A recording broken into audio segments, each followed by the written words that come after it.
So here's the rock pile for milepost 90.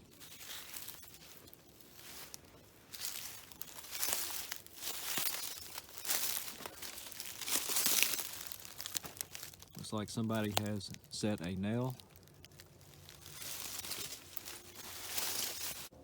So we're now looking for the original accessories. Pine tree northwest, 80 degrees. It's no longer there. So this original accessory, 44 links away, is no longer visible. So we're going to reset this in place of the 60D nail. We've already got our stamps on it.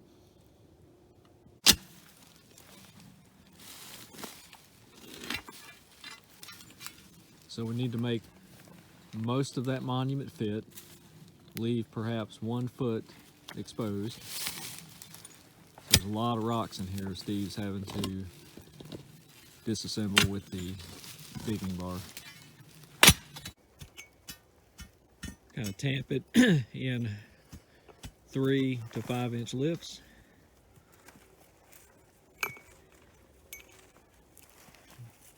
Carefully backfill, keeping the monument vertical. Okay, before we get the monument completely covered with rocks, we want to put the large nail that we found to begin with next to the monument. So we were able to get a fix out here. So we'll go take a shot.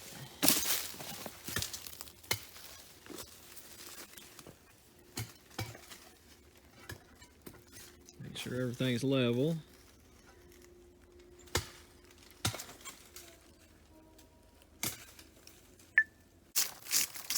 You'll want to smooth the bark for your accessory trees. About a 6-inch band. So we have picked this tree. It's going to be in the southwest quadrant to the milepost.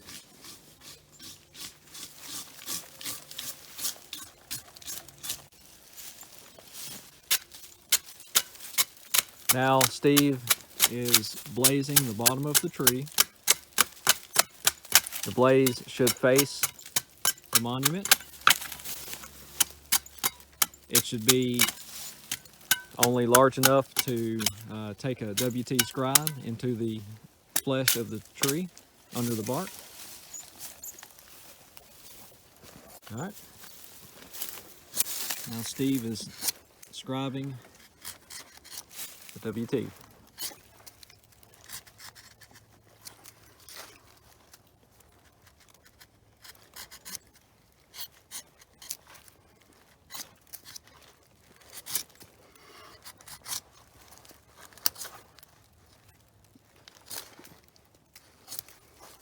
And that's it.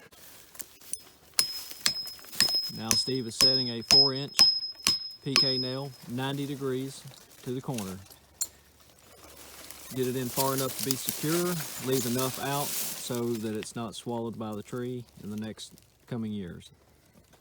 This is what you will measure your accessory distance to, as it represents the center of the tree.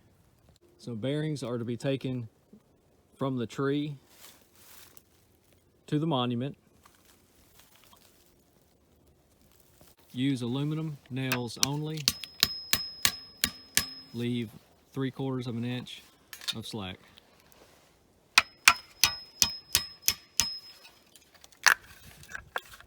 So this tree is actually in Oklahoma. So this is Township 5 South, Range 27 East, Section 27, based on the Oklahoma Meridian. This is milepost 90, specified Choctaw, so it's not mixed up with another milepost 90. Your your directions in degrees and half degrees if possible. Distance to the 10th, to the center of the tree, horizontal distance, license number, and date. And these are aluminum nails with about 3/4 inch slack. Use a good tree specific paint, approximately 6-inch band.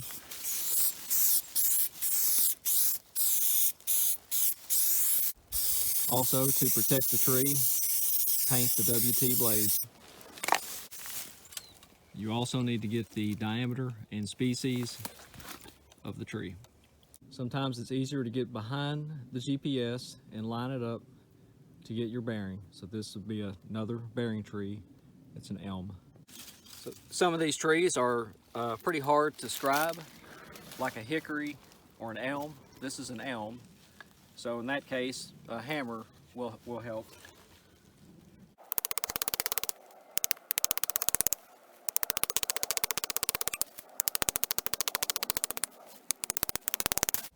Finished with the WT scribe, we measured the tree. This is a 4.5-inch elm.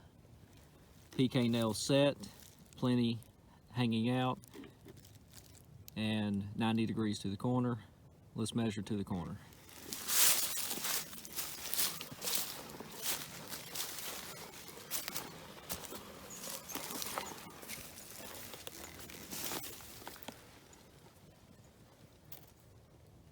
So there's our horizontal distance.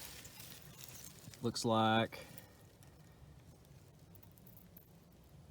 15.7. We'll round down to the nearest tenth. Another tip with these signs, it's much easier to scribe the sign before it's on the tree. If you can safely transport a brush axe to the job site, this also takes off a lot of time. You can blaze the trees, band the trees, and cut saplings away, limbs. You can do everything with a brush axe. So the next tree we're going to use is this post oak. While scribing into the tree, I noticed that it sounds pretty hollow and it's not that healthy. So we're going to add an accessory to this job.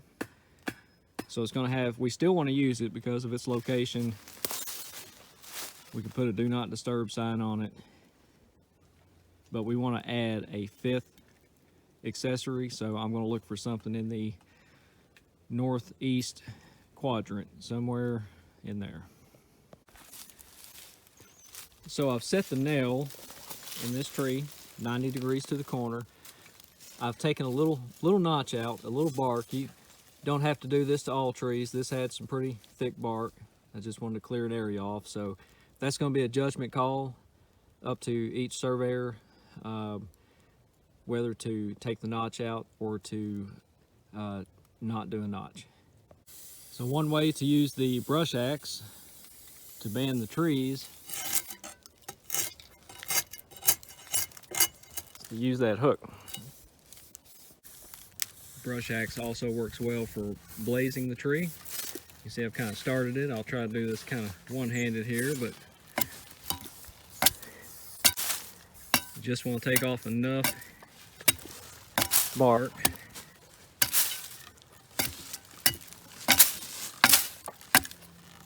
for the WT scribe. Kind of taper out the bottom so it doesn't hold water. There you go. So this is another elm. Steve is using the hammer trick to get a nice, neat WT.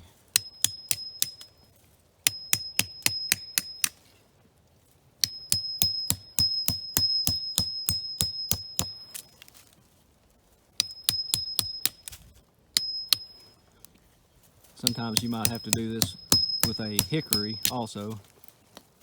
They're kind of tough to scribe.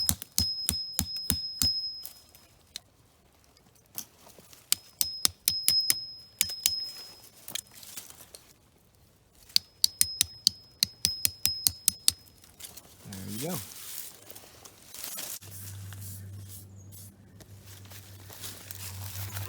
So I'm out of PK nails, but I've got these 20D nails.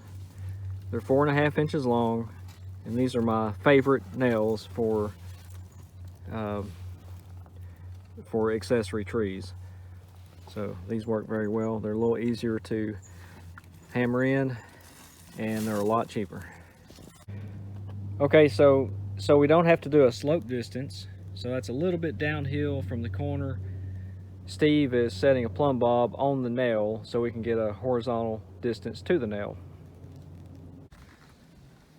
I like to leave my GPS receiver running and on the mark during the whole time I'm doing the work. That way I can take a second or third or fourth shot at the end of the session, just to have something to compare to make sure something's not off. So those all look very, very good. I'm going to shut this down again and restake this point just to triple verify. So I've broke the fix. I'm reestablishing connection with the RDOT network. And let's go back to survey, store points. Right now we've got an unverified fix, so we'll wait until that fixes. Okay, that was pretty quick. It refixed. Get a shot. Go back and we will inverse. Kogo, inverse, and we'll pick the last 2 points. 1940 or 945, 946, horizontal distance of 0.18 feet. One more shot. And then inverse that with 0.945.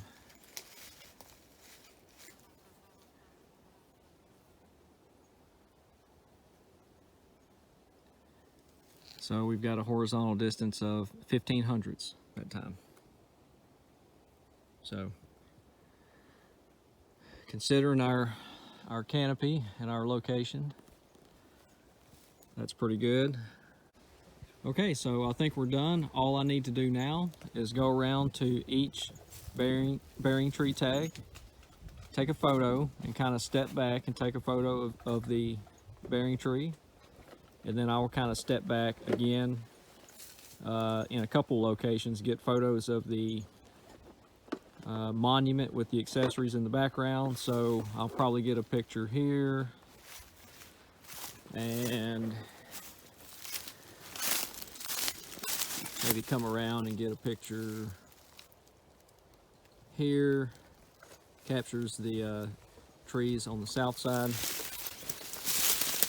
So kind of our goal here was to get a bearing tree in each of the 4 quadrants. So we've got a 5-inch post oak in the southeast quadrant on the Arkansas side.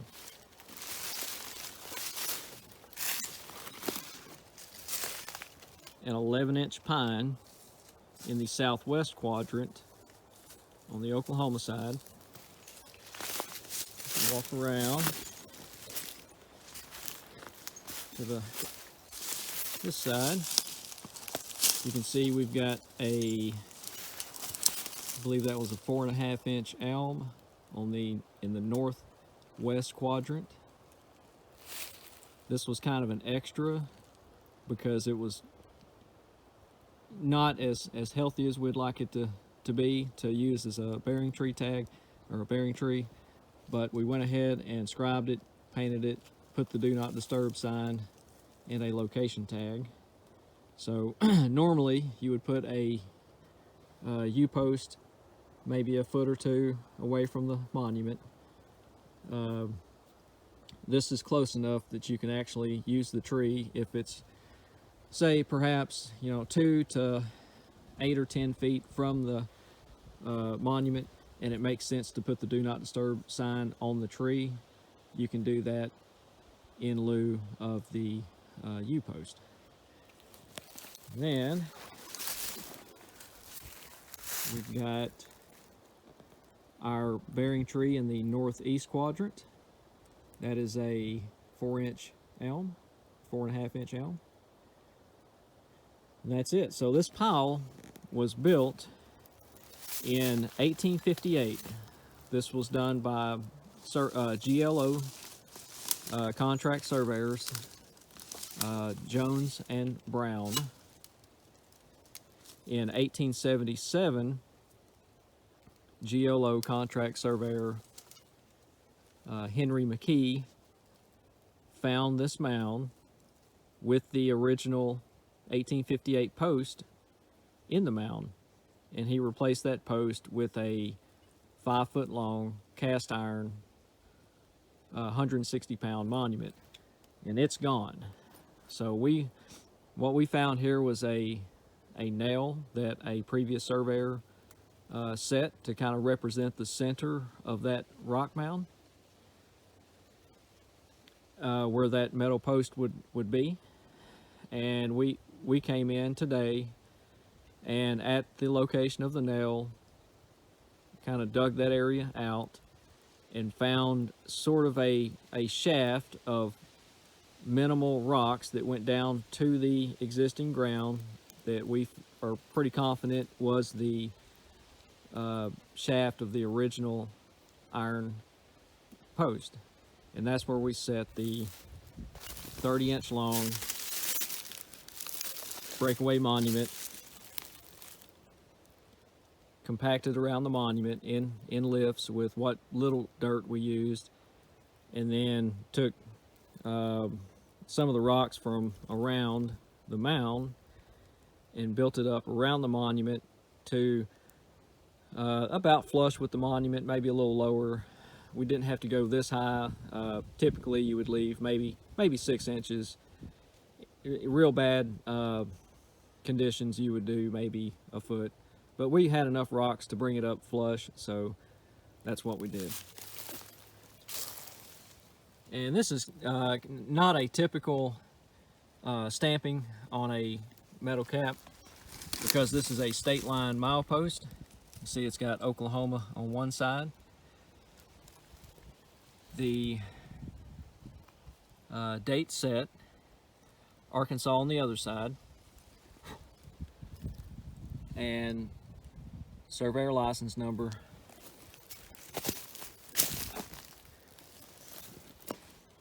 and MP 90 for milepost 90. I forgot to mention, also make sure to pick up all of your material and bring it back out. Paint cans, do not leave any paint cans